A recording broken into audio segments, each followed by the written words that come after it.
Hello and welcome to my first impressions video of the VOW Elevons system, which is a foot retention system developed by VOW Systems. If you're unfamiliar with VOW Systems, it's basically what appears to be a one-man operation in Australia. Stanley makes and releases files for a bunch of one-wheel accessories and mods. The Elevons are these foot hooks here, and the entire integrated system, as well as these foot pads. These are 3D printed Mushies foot pads, the second version of them, also from VOW. So I have had these installed for a little over a week now. My first impressions are very good, and I want to talk about a couple of things that surprised me. If you are unfamiliar with using foot hooks, basically what they give you is the ability to keep your feet in place and also kind of manipulate the board with confidence with your feet instead of just relying on how the board reacts to the terrain. Take bonks, for example. So if you're bonking off of a root or a rock or something, you don't have to predict where the board is going to go based on that bonk. You can kind of push your feet outwards into the hooks and guide it. So you hit the bonk and you can just kind of lift the board, move it how you want, hit them with much higher speed with much higher confidence. And it's just really a level up. I haven't really been a foot hook rider in the past. I kind of just never got into it, didn't want to be tied to the board in any way.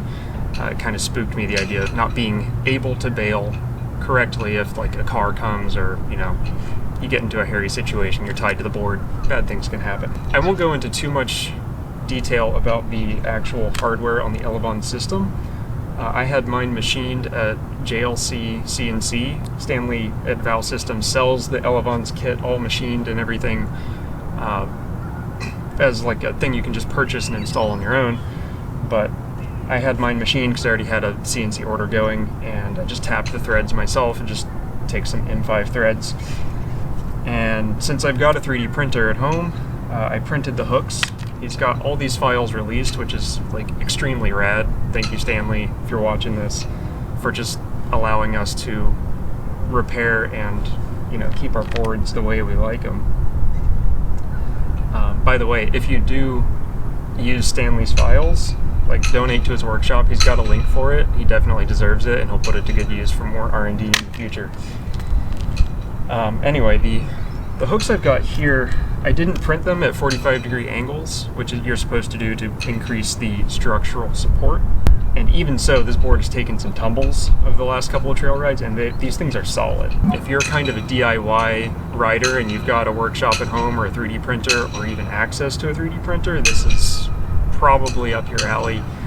You're going to be able to customize this to a degree that you just won't be able to with other foot hook systems like the Dragons or Flight Fins or something like that. Speaking of, I've ridden Flight Fins before, and I really didn't like how you had to pull your feet in for the Flight Fins. That's not a stable stance to have like a narrower stance on your board. This gives you a ton of customizability though, and the customizability is where I think it sets itself apart, as well as the repairability. Seeing as you can just, you know, 3D print new parts for it, very cheap and effective to do. Which is great for something that you send tumbling down the mountainside every once in a while. So the hooks that I'm going with right now are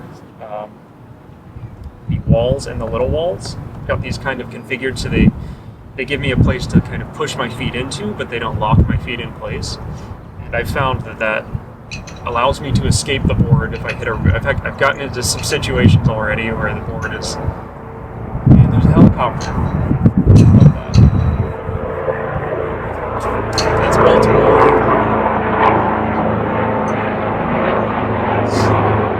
Love Baltimore PD. Constant helicopter flyovers. Thanks, Baltimore. My city has never been safer. Anyway, I've already gotten into some hairy situations on the trails where I need to jump, and I didn't get tangled up in the system at all. You probably would with the like wedges. There's different Elevon block files. If you go to VOW Systems, you can check them out. But these are like the least hook-like of them. If you want more hook, if that's your thing, they got files for it. So let's talk about the foot pads for a minute. So the Mushies foot pads are extremely thin, first of all, and they're like over a full pound-and-a-half lighter than if you're running like dual cush highs, which I was before in Float Life.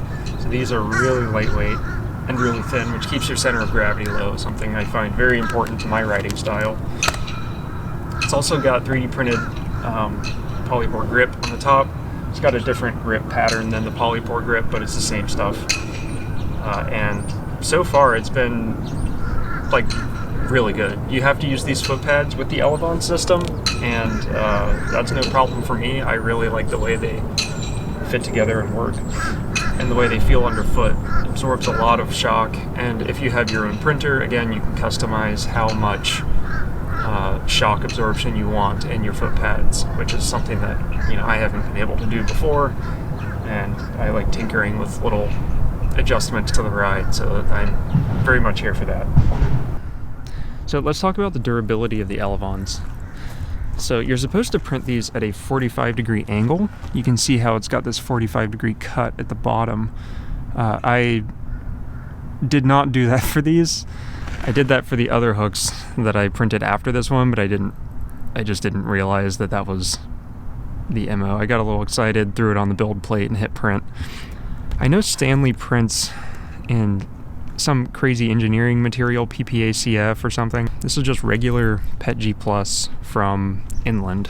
I got it at Micro Center.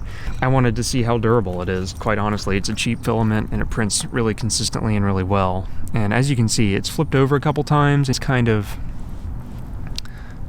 started to scuff a little bit, but honestly the entire weight of the board landed on these hooks many times. You know, with a ton of forward momentum, they don't show any damage at all. So to recap a bit, I think PETG Plus or a similar cheap filament, maybe ABS, is going to be fine for most riders. If you have access to a printer, you can always just print another one. I've already got some backups printed for, you know, if and when these break. And that's kind of the beauty of the Elevons system that I see, is how repairable it is. You've got these really durable aluminum parts here and here, and then you've got these customizable 3D printed parts that, you know, if they break, they break. You can swap them out. It's not a big deal. So the Rockburn trails that I rode with these last weekend, I've ridden before without foot hooks. I've got a video on that if you want to check it out. You can compare kind of how my ride is reacting, being able to grip the foot pads via the hooks and, you know, maneuver the board off of bongs and stuff. So I'm hitting obstacles with a lot more confidence and just cruising through stuff that I would normally have to kind of carefully bonk over or bonk and kind of like manage the board. But with these, you can just hit the bonk, hit the ground, and immediately accelerate. Okay, with that, thanks for watching. I'm gonna go and ride my Elevons system around a bit more. So check out the trail footage at the end of the video, and I'll catch you in the next one.